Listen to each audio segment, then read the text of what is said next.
എന്നാലും ഒന്ന് ചിന്തിക്കേണ്ട ഇതൊരു കണ്ണാശുപത്രിയാണെന്ന്. നേരം വെളുത്ത് ഡ്യൂട്ടിക്ക് വന്നതാ. ആ ഡോക്ടർ പറഞ്ഞിട്ടാ ആ അപ്പച്ചനെ ഇരുത്തി ഞാൻ കണ്ണി മരുന്ന് ഒഴിച്ചു കൊടുത്തു.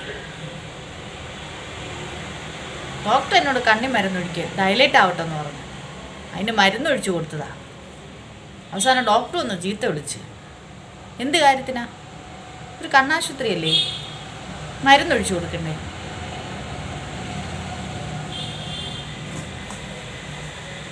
അത് പിന്നെ മരുന്നിന് പകരം കണ്ണിലൊഴിച്ചത് പുതിയ സൈസിലൊരു ഫെവിക്വിക്ക് ഇന്നലെ ഡോക്ടറോട് വാങ്ങിച്ചായിരുന്നു, ഏതോ ഇൻസ്ട്രുമെൻ്റ് ഒട്ടിക്കാൻ വേണ്ടി. അതെനിക്കറിയില്ലായിരുന്നു. നോക്കാതെ വായിക്കാതെ എടുത്ത് അപ്പച്ചൻ്റെ കണ്ണിൽ ഒഴിച്ചു കൊടുത്തു. ഇപ്പം കൃഷ്ണമണി ഏതാ, കണ്ണേതാ, കൺപീലി ഏതാന്ന് അറിയാൻ മേലാത്ത അവസ്ഥയായിപ്പോയി. അതിന് ആ ഡോക്ടർ പറഞ്ഞിട്ട് ഞാൻ